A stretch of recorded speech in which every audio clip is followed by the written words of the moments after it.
Sweet.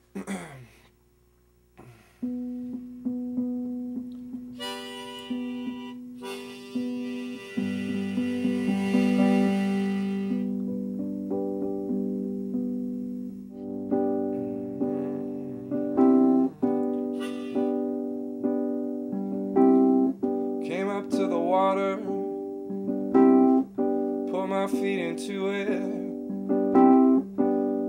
bathed my heels in jasper, felt the sand give an inch.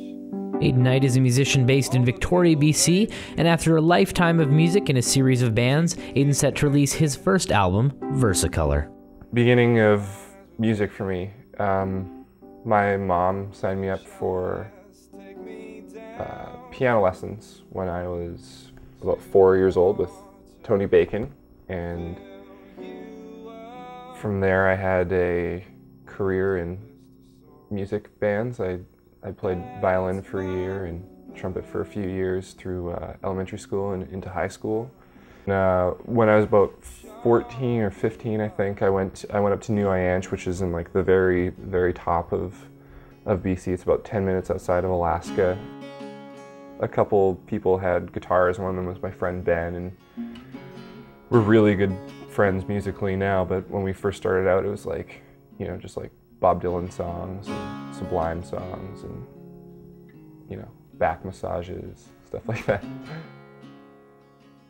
I was going to sort of like local all ages shows at that time as well, so I thought, hey, I can do that, you know, me.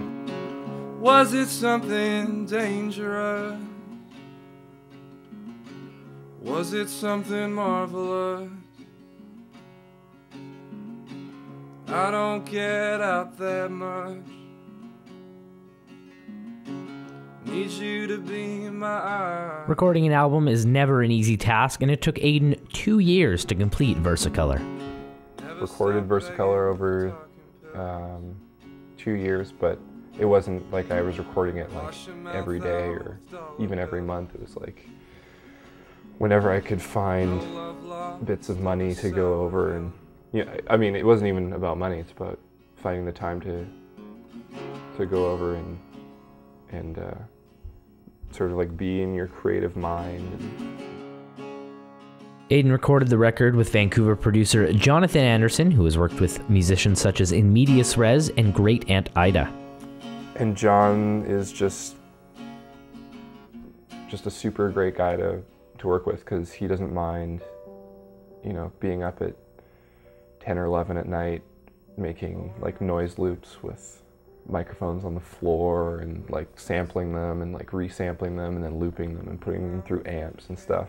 Although Versicolor is a solo record, Aidan's not the only musician that plays on the record. He enlisted friends the Oh Darling from Toronto to also come play. By the time the Oh Darling, you know, by the time you have friends come and play on all this stuff, it's like you've been like, well, like I'm pretty much done with it. So what do you guys want to come and do? It was amazing and just totally added to the artistic idea of like what I was doing, and added their own thing, and it became something totally different. And you know, I'm really happy with the way that it turned out. With record sales down and the CD format's future up in the air, Aidan knows finding new ways to get your music out there is important. Currently, he's offering 2 songs for free from the record to download on his website, aidanknight.com. In my generation, I mean, a lot of people just download music, and I'm definitely guilty of downloading music, even though I do like to go to a show and buy a CD from a band and buy a shirt, and you know, that's also kind of what I grew up in. You have to capture the audience's attention by kind of coming onto everyone's level first, and by, you know, I think there's a lot of bands who are already releasing their music for free or pay what you want, and you need to be at least on that level. And then it's great if you can bring something new as well to the release. People are, you know, the really creative or innovators or marketing geniuses are just going to be like, Yeah, I came up with this crazy thing. It's like you buy a refrigerator for your new house, and right in the freezer is a pack of bacon, and that's my album is actually encoded on the bacon, and you put it on a turntable, and the bacon plays your album. That will be the day that that happens is the day that I'm satisfied.